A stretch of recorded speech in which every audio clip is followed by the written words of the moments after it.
right. So any questions on any drawing commands? A lot of you've had, I think, AutoCAD in here. Some of you haven't, but it's pretty familiar, right? If you know AutoCAD, then should be a piece of cake. If you don't, they're not terrible, right? And I think you'll really get a hang or a sense of them when we start drawing next time. So, okay, so let's talk about, I'll just review the drawing commands real quick so that we're all on the same page. I think I can do it pretty quickly, having already gone over it one time. And then I want to talk about modification commands. Okay, so we're going to talk about modification commands and about levels, essentially. So we're working towards actually getting some really good and well-defined 3D geometry in our models. So let's see.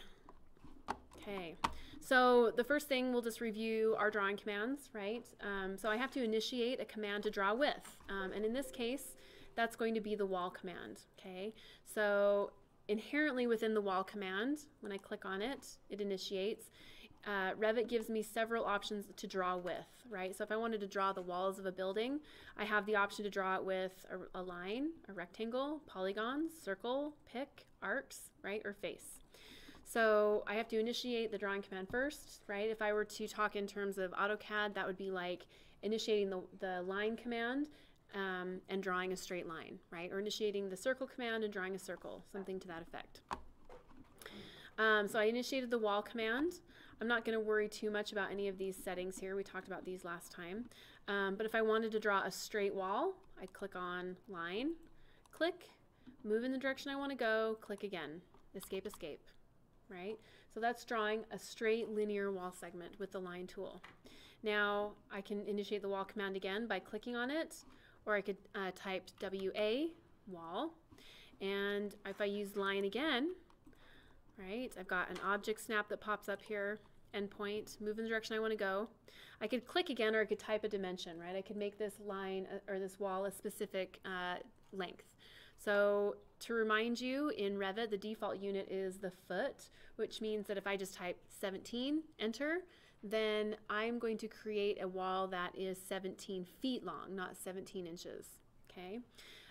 So if I wanted to create a wall now that is, let's say, 50 foot space, 6 inches, and a quarter, right? That's the syntax of my input. So 50 foot, space, 6, space, 1/4. 50 foot, 6 and 1/4 inch, okay? To remind you, I'm going to do this again, but to remind you, if I wanted to do something like 8 inches, I would type in 0, space, 8, right? 0 feet, 8 inches. Yep. Can you just use like the comma or the quotation marks to dictate foot and inches? Like, could you put 8 and then I don't think that'll work. Let's try 8 inches, maybe. Oh, it did do it. Yeah, so you could do that. So I guess it's a different, I think that's new, honestly. I really think that's new because for someone in construction, well, that would make more sense to me to be able to type, 8. Right. High, or 8, right. Comma, and then, or whatever that is. Yeah. I don't know. I guess it's one of those, so I guess it's just workflow too. So it's a matter of, am I going to click and type 0, which is over here on the keypad, True. Right, space 8. Using the pen key. Right. Or am I going to look at my keyboard and find the quotations, press shift. I'm just too lazy to do that, right? Maybe that's why I never caught on that they've sort of, let you do that. So I sort of prefer to do 0 space 8 because then I don't have to find that symbol, but you can obviously do that. So now let's do one 50 foot, 10 inches. Enter. Okay. So I can create dimensional objects. Now, to remind you, these are temporary dimensions, right? So they form after you have, after you've drawn a wall segment, right?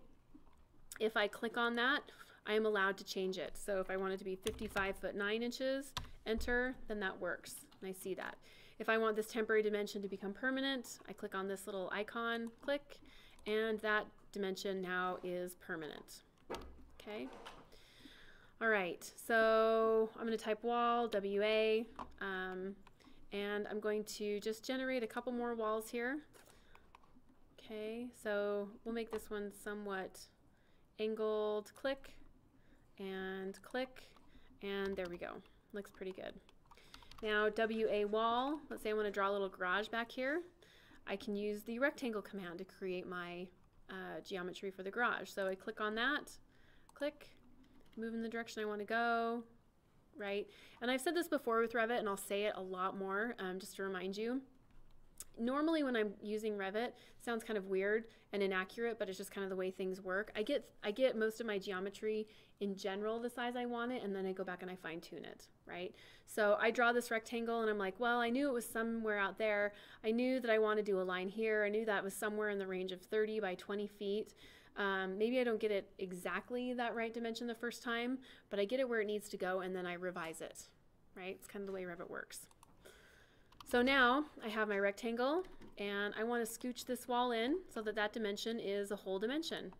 So I click on that, 30 feet, enter, brings it in, and it's going to move the wall that's highlighted, right? It doesn't scooch this in and that one in equally. It moves the one that you have selected.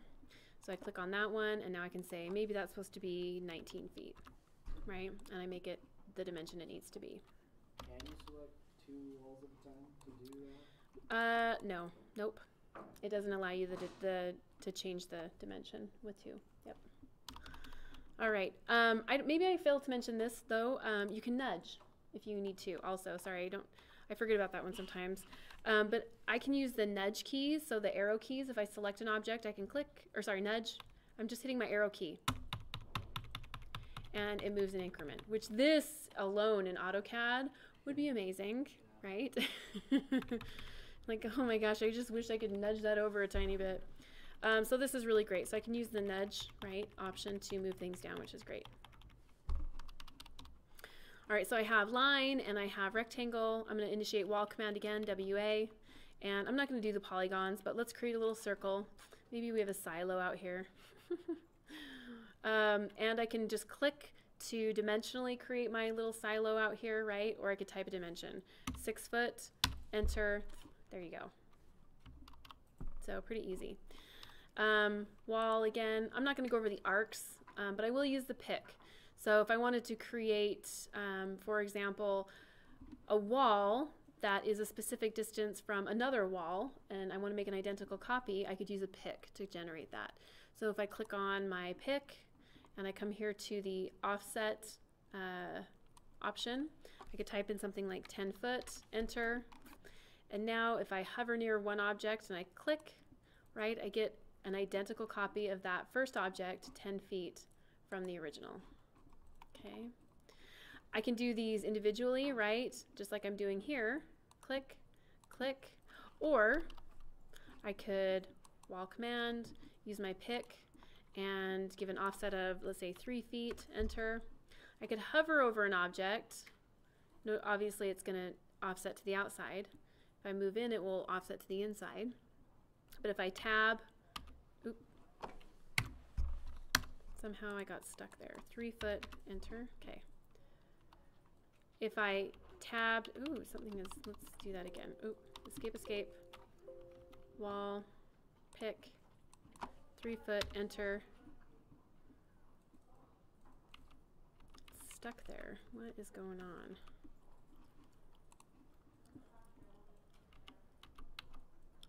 That was kind of an odd thing. But if I hover and I tab again, not yet, tab again, then I can select a chain of items to offset, right? So tab, didn't get it the first time, tab again, I just keep tabbing until I find that chain. I click and it creates all of those objects. I'm going to delete that one. They're having a lot more fun than we are out there, it sounds like. I don't want to go out there, especially if they have coffee. Wall, and I hover over my offset. We'll do 1 foot, 1 foot. Okay. There we go. Okay. So not only do I'm going to leave that looking that way for now. Not only am I allowed to use the pick function on the offset option on a pick, but I can also use that on the line or rectangle or any of these other drawing commands.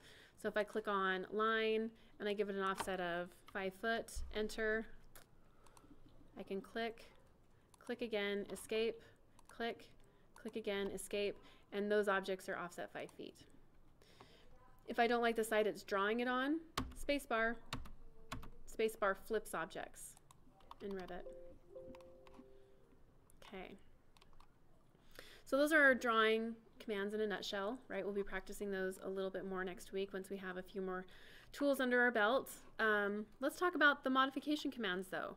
We have quite a few, so I'm going to just pull this over here real quick. These are going to be kind of the most common modification commands that we have. And essentially a modification command will allow you to take geometry that has already been generated on your screen and modify it, right? So if you want to move it, you want to copy it, rotate it, offset, align it to something else, that is what you're going to be doing with the modification commands, okay? Just like in AutoCAD. Okay. I think I'm going to kind of start with some of the more self-explanatory commands. Like I think we're going to maybe start with copy, we'll do move, and then we'll get to some of the other ones that are a little bit more obscure maybe. So let's start with move, right? If I go to modify down here, that's where all my modification commands are located. And my modification commands, they're located here on generally on this tool palette, the modify tool palette. And they are available regardless of whether or not you're in a command, right? So you'll notice that if I wanted to draw a wall or, you know, find the line tool or whatever, it's not available here. And it's not available because I don't have a command initiated to use that tool with, right? So if I type WA, my drawing tools pop up because it's appropriate, right? I'm going to hit escape. All of my modification commands are always available because I'm generally going to have some geometry on the screen and it's available for me to move, copy, rotate, right? And if I don't have wall geometry, I'll have components or floors or roofs or other things that can be moved. So it's appropriate to have these modification commands available to you kind of all the time, okay? So these will always be available to you. Most of them have a shortcut, which is generally what I use. So align is AL, move is MV, right? Offset is OF. So they all have a shortcut command that I tend to use more than anything, right? We all know I like the keyboard when I'm drafting. All right, so let's start with move, okay? Now, move functions just like AutoCAD, essentially, for those of you that use AutoCAD. And there's two ways we can use the move command. I can initiate the move command. I can select an object, okay? And I can, in this case, hit the enter key or the space bar to finalize the command, click and move, and it moves it, okay? That's one way of going about it. Now, the second way of going about moving something in Revit will be to select the object first, to then click on move, to then move the object, okay? The funny thing is, in AutoCAD, it's no question. I don't care what direction I go. I don't care if I select it first and then initiate the command, or initiate the command and then select it, okay? But in Revit, it almost feels very foreign to initiate it first and then select and then hit enter, because you don't hit enter with anything else in Revit, right?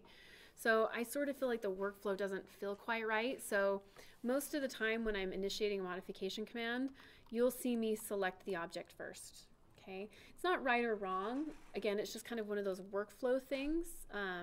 If you like it, you know, great. But you can do it either way. So select the object, initiate the command, or initiate the command and then select the object, okay? So I'm gonna select my circle and I wanna move it. So I select the circle. I could type MV, or I could click move, click. And it's gonna ask me to specify a start point, which is just it doesn't really matter where the start point is. It's just going to allow you to pick a static point in the Revit workspace to then move a distance from. So I click to initiate a start point for my move, and I can move in the direction I want to go, right? You'll see that I get a little preview of where it's going, right? And I can just click. So if I wanted to just move whatever distance, I could just click, click, moved 20 feet over, right? I could also, it's still selected, I can click move, click, move in the direction you want to go, and I could type in a dimension, 15 foot, enter. and I get a 15-foot move, right? So I have the option of one way or the other, and there's not really sort of like one is right and one is wrong, right? It's just a matter of preference, of course. I can select multiple things at one time, so I'm going kind of reviewing again, talking about selection methods, of course, right? But I can use my top right to bottom left selection window to grab a bunch of things. Click on move, click a base point, move it over 25 foot, enter, right? Since it's still highlighted, I could type MV move. I can move it down 15 foot, enter. Okay, so that's the move command. Pretty simple, just like AutoCAD, straightforward, right? We have a graphic move where I just move it and click, or we have a dimensional move where I move it and I type in a dimension, okay? I feel like Revit is one of those, again, it's funny to say, but I have to a lot of times complete a move 2 or 3 times to get something where I want it to be, right? Because I don't feel like, this is another one of my votes for AutoCAD. I feel like it's so easy to move around in AutoCAD for whatever reason, right? My mouse moves so freely. But in Revit, when I click, for example, on the corner, it's sort of a little bit of a weird movement for me like this, right? I get somewhat of a preview, but I just feel like we'll talk about these later, but I have some boundaries. My movement just isn't as free in Revit, so a lot of times I'll kind of move something over, and then I do a second move, MV, to get it exactly where I want. I do a lot less free movement than kind of constrained movement like that. Okay, just to remind you with your selection window, right? Top right, bottom left, I get the whole thing, no matter, even if I just touch a tiny bit of the object, right? Bottom left to top right, I have to encompass the entire object in my selection window in order for it to select. Okay. All right. Any questions on moving so far? Okay. So I think the next thing we'll do is we'll do copy. Let's see. So we have move, we have copy. There are actually quite a few of these that kind of function in the same way. So copy. Again, I say this a lot, right? Those of you who have not had AutoCAD probably get annoyed. But the modification and drawing tools are just like AutoCAD. So copy, if I click on copy, again, this is like the move command where I can select the object first and then initiate, which is typically what I do. Or I can initiate the command and then select the object. But because the idea of hitting enter is so foreign in Revit, I usually kind of select the object, initiate the command, so I don't have to hit enter. But to copy something, right, CO, I'm going to select my object, I'm going to click on copy, okay. I'm going to, number one, I want you to notice that we have a couple of copy options where I can have a constraint, meaning if I copy this with a constraint, you see how it kind of won't let me go diagonal? It's almost like turning ortho on, right? It constrains me to kind of the 90-degree quadrants of a circle for movement. And I have multiple. So if multiple is unchecked, I can copy this, click, and it copies it one time and finishes the command. Okay, it's not like AutoCAD. So in fact, well, it is like AutoCAD maybe like 8 years ago, right? This is AutoCAD, when you would copy, it only used to let you do it one time, okay? So if I want to copy multiple things, select the object, copy, click on multiple, click to specify a base point, and I can just click and place it, or I could type in a dimension. 15 foot, enter, there's my second object, okay? So I have the option for multiple, but I can choose not to. Sorry. Yep. Mine doesn't show the multiple or constraint. Okay, hit escape, and then select an object, and now choose copy, CO. Is it there? Okay, so you may have just missed it, like maybe you hit escape or it wasn't quite initiated, so it just didn't show that option. This option is only available while the command's initiated. Okay. All right, so let's copy one more thing here. I'm going to grab my object. I'm going to come up here and click copy, or I could type CO. You'll see me doing it all the time. CO, copy. Click to specify a base point, move in the direction I want to go, type in a dimension.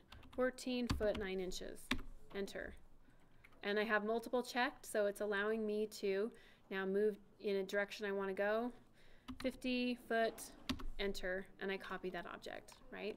The objects that I copy are going to be identical, right? So it's copy, right? Pretty easy. Okay. All right. Any questions on copy? Pretty simple. All right, so we've talked about move, we've talked about copy. Let's talk about offset. Let's talk about offset next, okay? So offset will allow you, it's like a pick essentially. An offset is identical to AutoCAD. Offset will allow you to take one object and specifying an offset, create an identical object to whatever side or inside or outside the object you want to create, okay? So I have my offset command here. The shortcut is OF, okay? And here the really good definition. Copies or moves a selected element such as a wall, a line, or a beam a specified distance perpendicular to its length. So if I click on offset, I get two different methods. I have a graphical offset and I have a numeric offset, okay? Graphic means that I'm going to pick one object and then I'm going to select a distance. See that? Well, I can't go off to that side, but it's going to allow me to graphically or visually on the screen pick a distance. Do you see that? And click and place another one. I feel like graphic is clumsy. I feel like it's hard. Again, it's one of those weird things like on the screen. I just don't feel like it functions that well, so I don't tend to use it very often, right? But this is a good method if you're visually trying to say, oh, I want these walls to be about this far apart, right? You don't have a specific distance. Maybe you're designing and you're thinking, well, you know, I'll do it graphically. So I'll pick this one and, hey, maybe I want it to be, you know, about like that. Click, right? That's a graphic offset. A numeric offset, so I click on offset. It will allow me to specify a specific distance away from the first object, okay? And I have the copy option. If copy is unchecked, I only get to do it one time, right? If copy is checked, then I get to do it multiple times. So here, if I do an offset of 6 foot, enter, then I can go around clicking on whatever I want, on whatever side I want of that object, click, click, click, and it allows me to create a copy. It offsets it, right? So this will be very good for when you are generating walls inside of a project, right? You can just sit and click, click, click, offset different instances of it. Just like when you're generating wall geometry, I can hover over a wall and I can tab. You see how I got a chain of walls selected? Click. Starting to get quite a few things on here. I'm going to hover, tab, click, delete. Hover, tab, oops, sorry, click, delete. Deleted a few of those things. We'll delete a few of those things. Delete. We'll get rid of a few of these things. Delete. Oop. Delete. Okay. So let's do that one more time. Offset, OF. I'm going to pick an offset distance. Let's do 4 foot, enter. Hover, click. Or I could hover, tab, tab, click, and I get all of them. Okay. All right. Any questions on offset? We'll go over these a lot as we draw things, right? And I'll point them out as I use them. All right, so we've talked about move, we've talked about offset, we've talked about copy. Let's talk about align.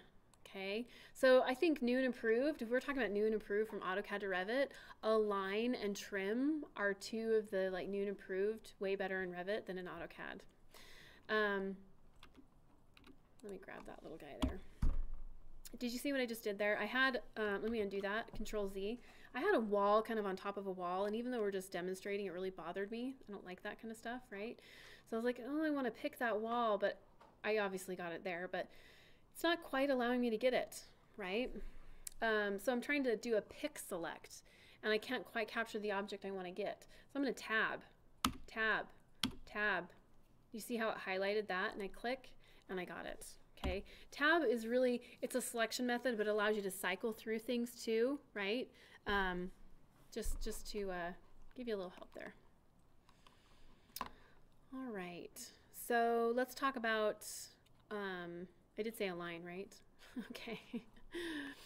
All right, let's do some alignment here. This is the best command ever. So, and sometimes I go over this in AutoCAD 1, sometimes I don't, because it sometimes complicates things more than necessary. I'm going to create some walls here. WA. I'll just kind of do them all over here, making sure that they are not, ooh, that one's very crooked. Okay, stressful, right? And what I would like to do is I would like to take a few of these walls and I would like to put them in alignment with these lower walls. So making sure that they all are the same orientation and they are right in line with these walls down here. Okay, so let's look at the definition here. Align will allow you to align one or more elements with a selected element. So here's a perfect example of alignment, right? You can take one element and align it to the next, right? So if you're trying to align walls in a building, right? Or if you're trying to align different elements like we're doing here, align, not to be confused with line, L-I-N-E, right? Align, A-L-I-G-N, will allow you to do that. So it will change the position of a line and also the orientation of it, right? It'll take it from diagonal like this to straight. So align is not very tricky. I'm going to click on it and I initiate the command. An option you'll want to notice is multiple alignment. So if I have like one, I have a series of 8 things that all need to align to one object, I would use multiple alignment. That way I could continue to align things continuously. So I'll show you that in a second.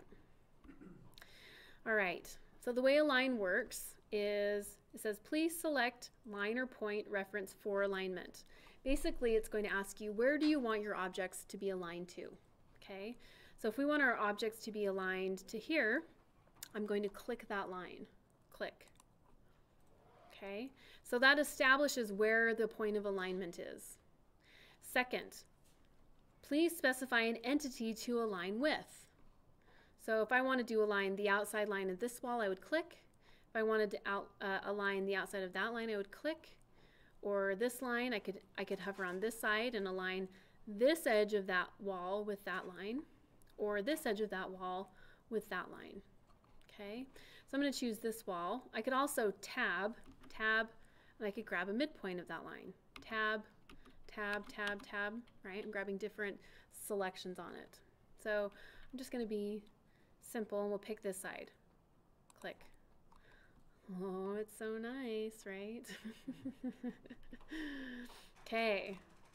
So I haven't picked multiple alignment, which means that I have to hit escape and I have to kind of restart the command. But it's AL, align, click, click. Very nice, makes crooked lines straight, right?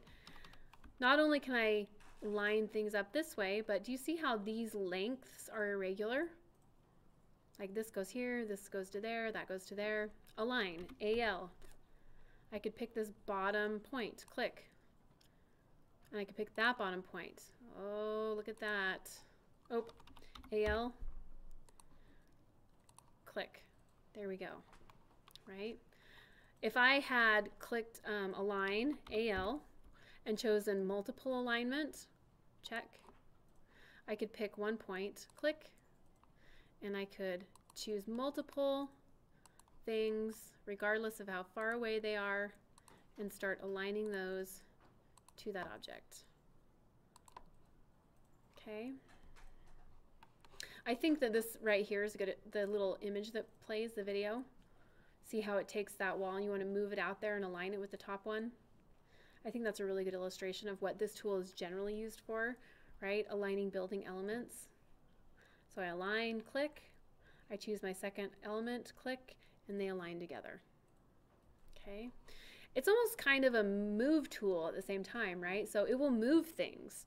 It will move them to come into alignment. It will move them over to align with other elements. It will move them down. It will move them up, right? So I think, and especially, excuse me, when we start drawing like doors and windows, you can use a line on anything. You can use on walls, doors, windows, floors, roofs, ceilings, sketches, anything that needs alignment, you can use this tool with, okay? So for example, let's say I wanted this wall to come up and align with the top of that wall. AL, align. I zoom in, I click, click, and it just moves, right? There's no other definition other than that, right? You're just basically going around in free form, kind of picking where you want things to go. Align is probably one of my go-to tools. I use it all the time for everything. Okay, so we have align, move, offset. Those properties in, What's that? like if you drew those as two different lines, did it just stretch? Will it always stretch because now they're connected? Yeah, so this line, you mean right here and right here? Yeah, it basically stretched it. Yep, exactly. And these lines that I see, it's two separate, but they still, well, they're joined together. Well, that didn't work very well, did it? They're joined together essentially. They act as one wall, even though they're separate. Yeah, so they join together. Okay. All right, so we have a line. Let's talk about trim. I want to talk about trim. Trim is the best.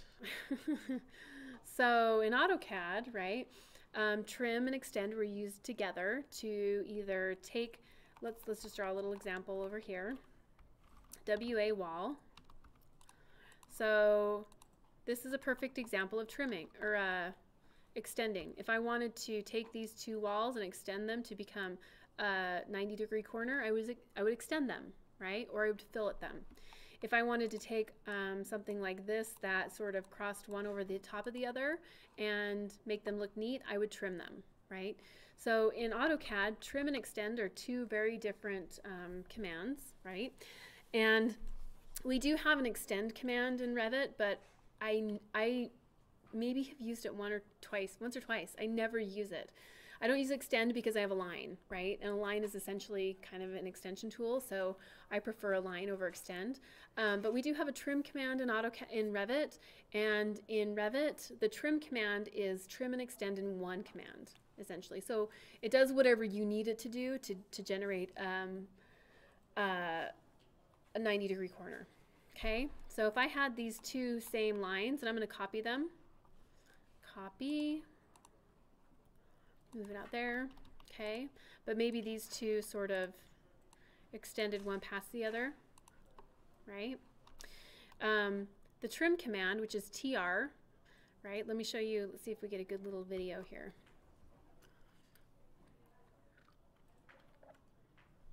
It extends lines and it cleans them up into a nice straight corner.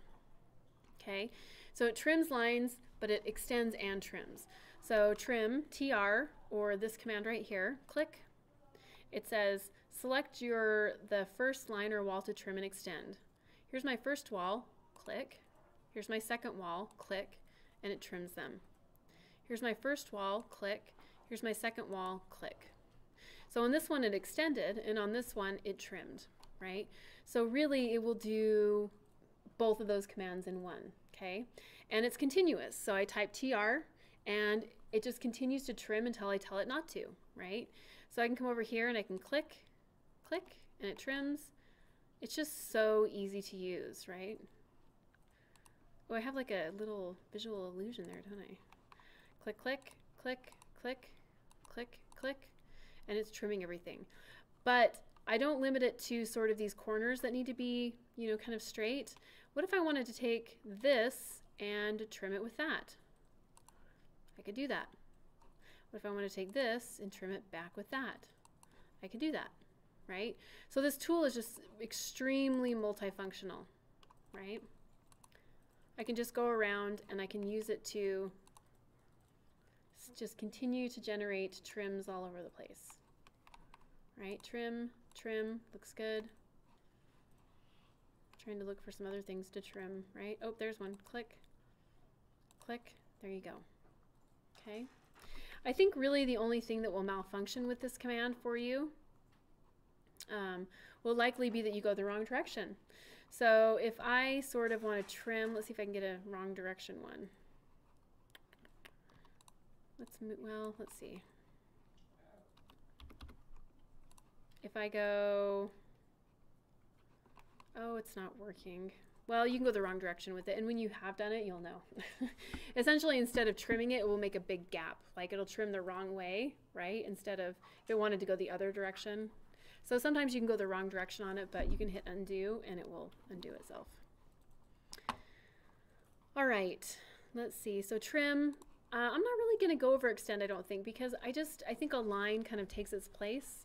So I think that I would rather you use a line in place of kind of an extend tool. We have a line, we have offset, we have move and copy, we've got trim, and we're going to learn rotate. I think, yeah, we'll learn scale. We're going to do rotate, scale, mirror, and split. Okay. So we have a couple more to go. So let's talk about mirror, all right? And again, just like a broken record, right? But mirror will allow you to mirror an object about an axis. And mirroring an object about an axis creates an identical copy, should you choose, of that object, an identical distance from the first object, okay? So I'm going to get rid of a few of these things here. Cluttering up my drawing board here. Select, delete, right? Just grabbing them, deleting. Okay, and I'm going to grab this little guy, and I'm going to move it down to there. Okay, looks good. All right, so I'm going to do something we haven't learned yet, but I'm going to put a couple of doors inside of this place. Right? And I'm going to create a few more walls. WA wall. And I'll put one right there just for fun. I'll put one right there. And we'll put one right there. Just to kind of show you how mirror will work. Okay? So I'm going to go back to modify. And I have two different types of mirrors. I have mirror with a pick axes. Right? Let's hope we have a good little graphic. Yep. Okay, and then I have mirror with a drawn axes. They do the same thing, but they allow you two different methods of creating your pretend axes you're going to mirror about. All right, so the idea of mirror is I'm going to select an object I want to mirror, that door. I'm going to click on mirror, and it's going to say pick an axis to mirror about. Well, an axis is just an object that you want to mirror about, or something, right? And a pick is very good when you want to pick something, okay? If you don't have anything to pick, you're going to choose the draw option, which I'll show you in a second. But if I hover about this and I click, it creates a mirrored object about that axis, right? So this axis forms kind of the midpoint of where it's mirrored about, so it's identically the same distance from here to here as from here to here. Let me undo that, Control Z. Okay, I'm going to pick this object, mirror, click on mirror with a pick. I pick my axes, click. Okay. Now, what happens if I want to mirror this door over here, but there's no wall to pick? There's not an object to pick on. Well, that's when I'm going to use mirror with a drawn axes. So I click on the object I want to mirror. I click on draw my axes. Okay. And I'm going to click. And you notice I have a straight axis. I could do one that's slightly off, but it will mirror it kind of askew. Click. And there's my second object. Okay. Now, one thing I want to point out before I go on, I'm going to do this one more time, is that I want you to notice we have, we have the option to copy right here, right? So copy means you leave the first object, you draw an axis, and then the second object is a copy of the first one, just mirrored, right? But if I uncheck copy, it's going to move that object. So it deletes the first instance and leaves the mirrored object. Okay? Any questions on mirror? Okay, these are not too bad. These somewhat makes, I think, good sense. All right, let's talk about rotate. Rotate, again, by far and away, right? Rotate is way better in Revit than it ever was in AutoCAD. And I think it's just because it's way more graphic, so it makes it a lot easier, and you have a base point you can actually see when you're rotating something. But I'm just going to draw an object in space, WA wall. Okay, and I'm going to rotate my wall. So again, you'll see me, kind of my best workflow is I like to select objects and then initiate the command because it feels foreign to hit the space bar for enter in Revit. So I'm going to select my object, and rotate is this little guy right here. Rotate, click, okay. Look at that. It shows me my little base point, right? And it allows me to pick a reference point. This is like a base point. So if I click, I've just set a stationary point that I'm rotating about. And you'll notice that object rotates about that little blue grip, right? So as I rotate, if I type 45, enter, rotates at 45 degrees about that little grip. Control Z. Great. So I grab this little guy again and I click on rotate. And I don't want to rotate about the middle. I want to rotate about this corner, right? Well, I'm just going to click and hold that little blue grip, drag it down, let go, and now I'm able to rotate about that corner. So I click, right, 27 degrees. Oh my gosh, no positive, negative. Is it clockwise? Is it counterclockwise, right? Which drives me crazy. Even after all these years, I've been doing AutoCAD for a really, really long time, and still I have to stop and think, is it left hand? Is it right hand? Is it clockwise? Is it counterclockwise? Right? To get it to rotate the direction I want it to rotate. So I love, and maybe it's just because we're generally visual people, right, in architecture, but I love the graphic nature of rotate in Revit, right? So it just makes it really easy, and that's really all there is to it. You click and establish a base, kind of a base reference, and then you move and you enter a distance, or not a distance, an angle, right? So that's rotate. Any questions on rotate? I don't rotate a whole lot of things, funny enough. I think maybe the thing that I rotate the most would be like furniture, right? But I don't rotate walls or like whole objects very often because I'm using other modification commands to get them the way I need them to be. So rotate maybe is more specific to like interior elements, like furniture is probably the best thing. All right. Scale again beats AutoCAD. I think it's just even easier than AutoCAD. The way scale is going to function, it's again, I think what I like about it is it's graphic, right? In AutoCAD, you select something, you type in a multiplier, 2.4, it scales up, and you're like, did it really scale up? Does it look bigger? I don't know, maybe, right? You measure it, yes or no, it did or didn't. But what I really like about the scale in Revit, I'm going to MV, move this up a little bit, is that graphically I can see what's happening on the screen, okay? So I'm going to select the object I want to scale in Revit. Scale means to take an object and make it larger, smaller, right? And I'm going to click on my little scale button, right?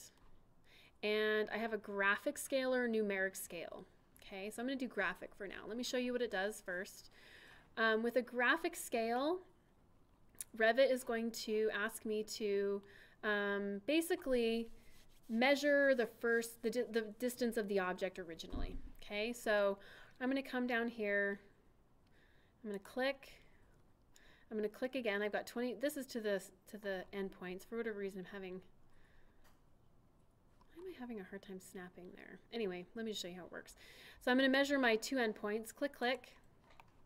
26'2". Well, I want that garage to be 40 feet. Okay, I just keep moving my mouse. Do you see how it's getting bigger proportionally? I keep moving my mouse and I see a preview of what's happening. I could also, see when it hits 40 feet, I could click, right? This is a graphic scale, so I'm looking at it graphically on the screen and seeing what's happening. I could just type 40 foot, enter, and it scales it up proportionally. So it took the length and it scaled it to 40 feet, and it proportionally scaled the depth of it. Right? So it's not like a stretch where it just makes it 40 feet. It proportionally makes it larger. Let me do that one more time. I'll make this a little smaller. I select the object. I click on Scale, Graphic. I click on my, I don't know why I'm not allowed to get my endpoint there. This must have been the way these were drawn. But I click my endpoint 1, I click my endpoint 2 to define the original length, 14'6", and I can either start moving it outward, right? So if I've measured it from the top, so it's scaling it down. If I measure it from the bottom, it scales it upward, but you can move it to where it needs to go. And I can either click to finish that scale, or I could just type in a number, 25 foot, enter, and it's scaled up, right? This is probably, I actually use this quite a bit when I'm bringing, we'll talk about how to do this soon, but when I bring an AutoCAD file into Revit to trace over the top of, which you can do, which is wonderful, right? And I bring it in and I'm like, is it the right size? Is it scaled correctly, right? I'll use, this function makes it really easy to say, well, I have a door, I don't know what size the door is, but I can click, click, whatever it is, and make it like 3 feet wide or whatever. So it helps with that kind of thing. I can also grab my object, click on Scale, and I can provide a numeric scale, right? So if I click on numeric, right, I could say like 2. I want to scale it up by a factor of 2. And down here I click on wherever I want it to scale from, I click and it scales it by 2, right? I could click on Scale and say numeric 0.25, a quarter. I want it to be a quarter of the size it is. And I come down here and I click and it scales it down by a quarter, right? And for me, that's very, I mean, visually, I can definitely tell something has happened, right? Where in AutoCAD, I just feel like you get a little bit lost in scale sometimes. It's difficult. All right, you can scale anything too, right? We can scale walls and doors and windows and really anything, DWG files or images that we bring in. So, any questions on scaling yet? Okay. All right, just a few more, I promise. This is a lot. We have split and we have pin, okay? And then I'm just going to show you how to create some levels, okay? All right, split. So we have 2 different types of split in Revit. One is split with a gap and one is split, okay? What split will allow you to do is it allows you to cut an element, chop it in half, okay? This is something that is sometimes used in AutoCAD, but it's in the form of what's called break, which we didn't learn. But I feel like it's used a lot more in Revit than it is in AutoCAD. But split will allow you to break or split an element in half. Okay. So if I click on split, it looks like a little knife, right? And I hover over an element, click, and it just made a little cut, right? So now you're like, well, why is that useful? Of course, right? Well, what if you had, you know, an element over here that you wanted to trim and make some type of architectural element, right? TR, trim, click. Oh, let's do this. There, trim, TR, click, click. There's a storage room, right? I couldn't, if I tried to do that with just these 2 objects that were, let me trim this TR. If I tried to do that right now, you see that it would leave a gap right there. There would be no wall. So I split it to maintain that piece of wall, right? You'll find all sorts of uses for split in Revit. So I have split, which just breaks an element. And then I have split with a gap. Split with a gap is nice because sometimes you'll sort of run into the fact that Revit is a little bit sticky with its elements, meaning every now and again, let me create a wall here. If I have 2 walls that come together, even if I split them, and the shortcut for split is SL, and it probably won't work just because I'm trying to show you, but every now and again you're like, hey, I want to split those so there's a gap. A lot of times they'll stick together. So you'll move one side and the other side will move with it, and it's just a game. They go back and forth, back and forth, back and forth, right? So split, they can stick to each other sometimes. Split with a gap kind of helps mitigate that, right? So if I click on split with a gap and I click, it creates, I'm going to do thin lines, TL, it creates a little joint there essentially, okay? And you're allowed to pick how thick that little gap is. So if I choose split with a gap, see I have a 1 inch, I could type in 6 inches, click split with a gap, right? So again, I think the main use I have for this is kind of, is just when I'm trying to trim or do something like I did before that previous example, it's going to be something like that, right? Or something that I don't think we'll get into, we might get a little into this class, phasing. If I need to, for example, you know, create 2 items on different phases, then I'll split them, right? So they're different. But I don't use these a ton. Okay. All right, so split with a gap. One final thing in modification commands, then we'll talk about levels. And we'll talk about levels a lot more next time as well, because we're going to define levels when we're drawing walls. So we'll talk about those more next time too. But I want to talk about pinning. Okay. Pinning, there's a little pin right here, right? And there's a little, sorry, there's an unpin and there's a pin. So UP, unpin, and pin, PN. Pin is essentially, if I were to compare it again to AutoCAD, would be like locking a layer, right? So instead of locking something down, you pin it in Revit, right? And pinning something means it's in the correct spot, you don't want to move it, you're constraining it, all right? So if this door is where it needs to be and I don't ever want it to move, I would select it and I would click on my little pin, and you see I get a little thumbtack there and it's pinned down, essentially. Okay, so you'll see things like down the road, I'll talk about this more, so don't worry too much about it, but do you notice that, well, you do know, it's kind of evident, right? We don't know how to do dimensions yet, but when we do, you'll get things like a lock here, right, where I can lock it. It's kind of the same thing as a pin, but essentially what that does is if I wanted to move it, it says, hey, you can't do that, right? Even if it was unpinned, hey, you cannot do that because it's constrained, it's locked, right? This just essentially adds a constraint to your objects, right? So if I didn't want this wall to move, I'd click on it and I would click pin, right? When I originally started using Revit, I used pin a lot because I was like, I don't want anything to move, right? It's model, you know, things move so easily, and I've got to like pin everything down so that nobody moves anything and nothing gets messed up, right? But then I just sort of like started realizing people unpin stuff because they need to move it anyway. And then I sort of found out that like if sometimes weird constraints would associate, funny enough, like I would pin something and then because maybe I'd pin this wall, right? But somebody had defined this wall to be 10 feet from that wall, right? And I needed to move that wall. But if that wall was constrained to that wall and that wall is pinned, then I couldn't move this wall. So you start getting a lot of sort of, not weirdness really, it's doing what it should, right? But you get a lot of constraints that kind of over constrain it when you use these items too much, funny enough. And also, you know, if this wall is pinned or constrained to that one and I can move this one, right, then sometimes it will bring other elements with it. So it almost kind of worked against itself, right? And I was thinking I was being so good when I first learned Revit, thinking I'm going to be very consistent, I'm going to pin things down, very accurate, things aren't going to move, but they didn't anyway. People unpin stuff, right? You get constraints and things move. So I almost kind of found it burdensome when I thought it was going to help me. And so I don't pin a lot of stuff down anymore, right?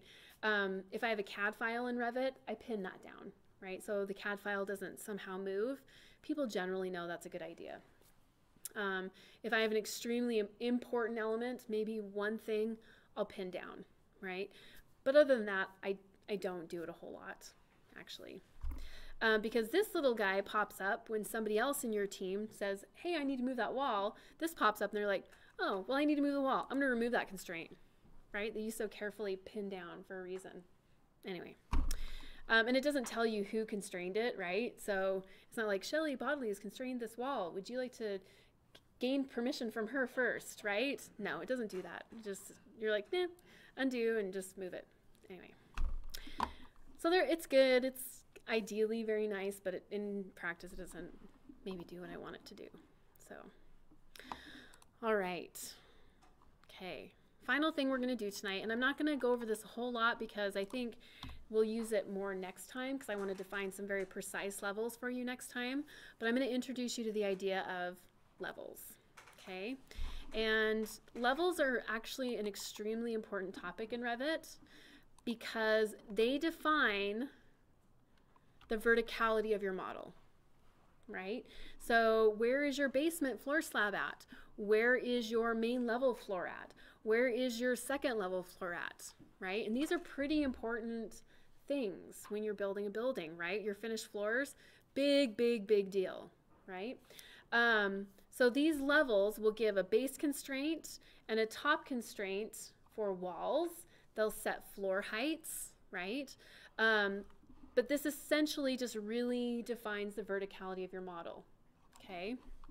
Now, a couple things about levels. Levels associate with floor plans, okay? So if I look over here, and let me just say this, these level markers that I just showed you, right? I see a black level marker, I see a blue level marker, okay? This kind of symbol that we see here, I don't see it in floor plan view, right? And I don't see it in floor plan view because it's a flat view. I'm looking from the top, right? So elevation markers, or sorry, level markers, they're only seen in a view that has an elevation quality to it or a sectional quality to it or a height. So those levels can only be seen in views like elevation. Okay, so if I double click on north, there are my elevation markers. Or sorry. Where the what is? Your browser? Did you lose your browser? Okay, no, this is. Oh, well. If you go to view and you go all the way down here to user interface, you just make sure that's checked. It is? Okay, so yours is hiding. Okay,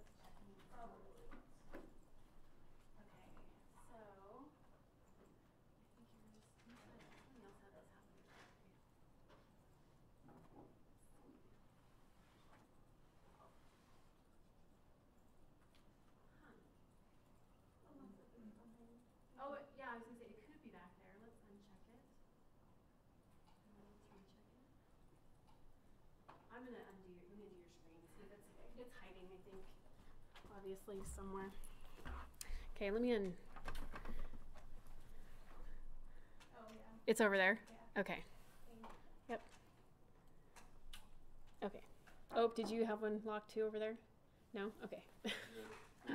I saw a little movement from one side. Okay. So each of these levels is associated with the floor plan. So you'll notice here that over on floor plans I have level 1, which corresponds to level 1, right?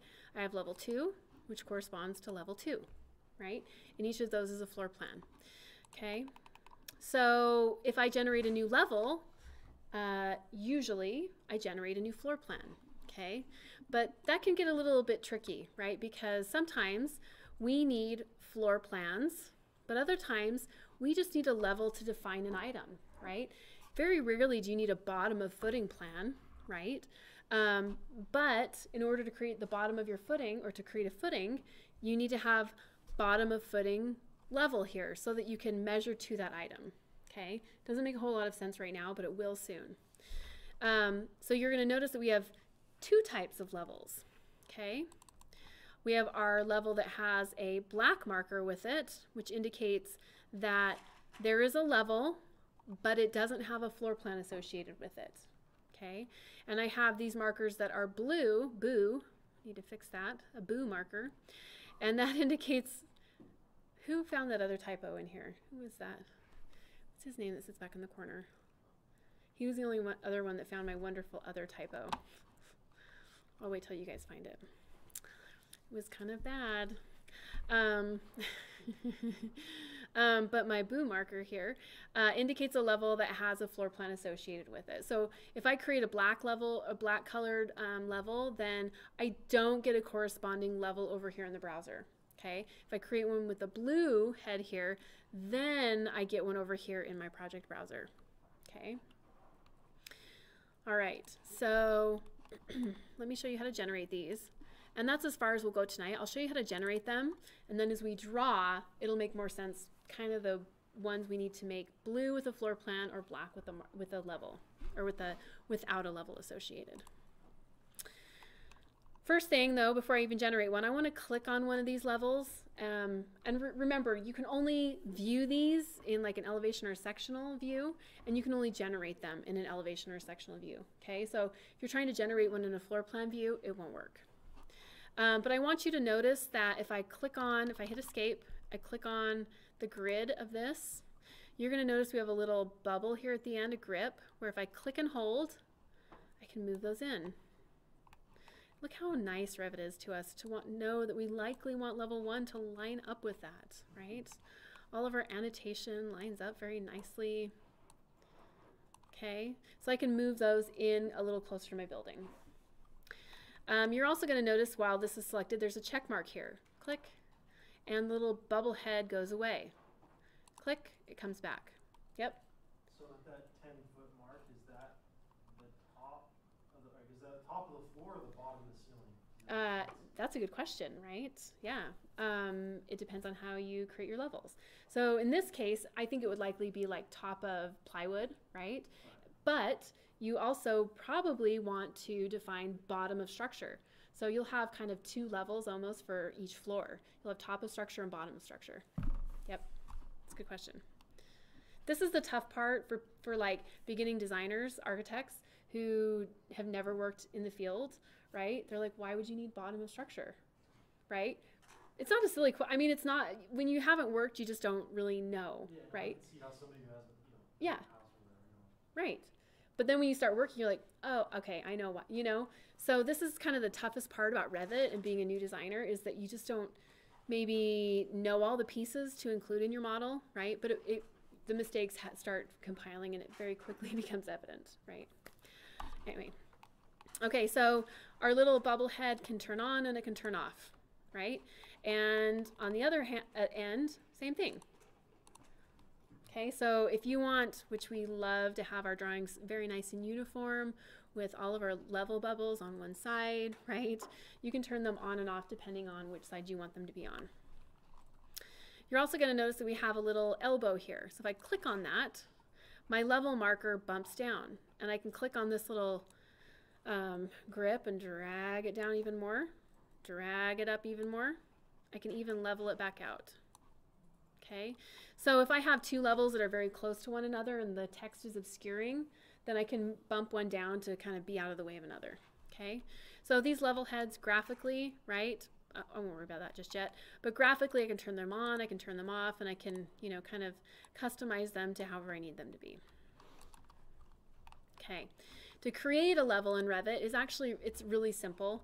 I'm going to go to architecture, and I'm going to go all the way down here to level. The shortcut is LL, okay?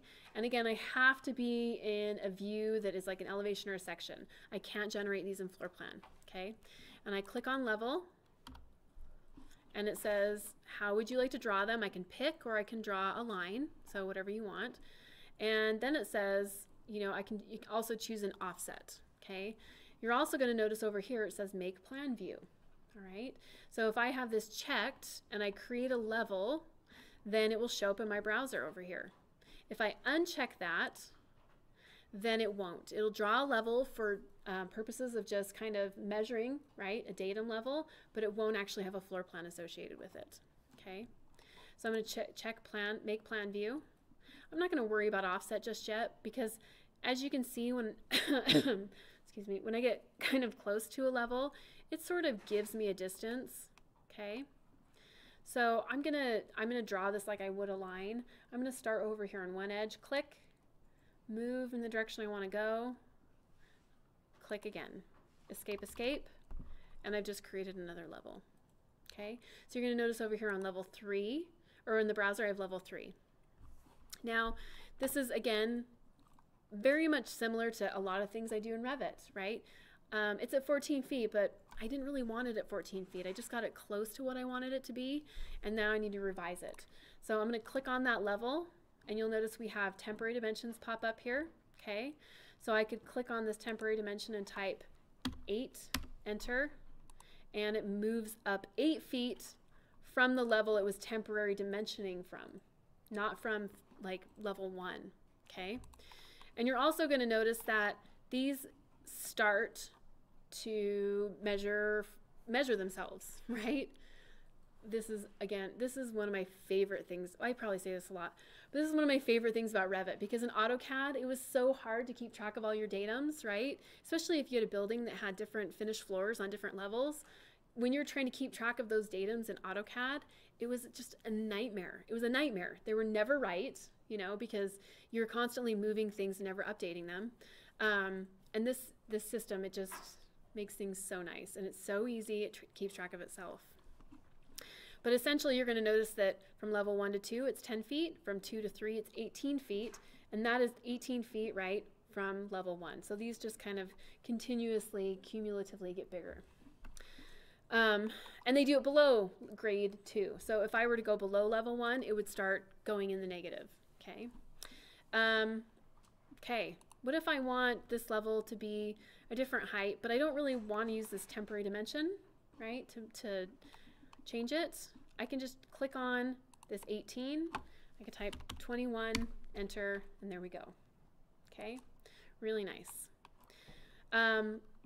One thing you're going to notice is it, you know, Revit kind of gave these out of the box names: level 1, level 2, level 3, right? If I click on level 3, click again, I could do something like roof. Would you like to rename the corresponding views? Meaning, you're renaming it here. Would you also like to rename it here? Of course, yes. So now instead of being level 3, it's roof in both places. Okay.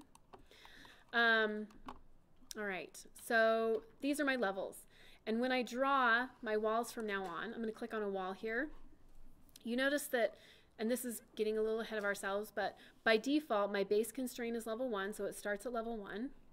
And the default kind of height of a wall in Revit without definition is 20 feet. So these walls are just going to be 20 feet if I draw them without any definition, okay? But what if I pick a wall and I say, instead of this being unconnected, let's give it a top constraint of roof. Okay, do you see that magic, right? It went up and connected with the roof. Now, the best thing about this is if I change this to 25 foot, oh, look at that, right? It very nicely connects to that. Or if I move it down to 15 foot, this one that was connected to it came down. You see these other ones around the rest of the building that are still unconnected, right? Those didn't quite go with it. So Revit is now becoming smart as we define levels, right? This is a new feature in 2019. You didn't used to be able to see your levels in 3D view, but you can now. It's kind of a nice feature. It's kind of new, but nice. There's a work plane, right? I can sort of see where things are happening.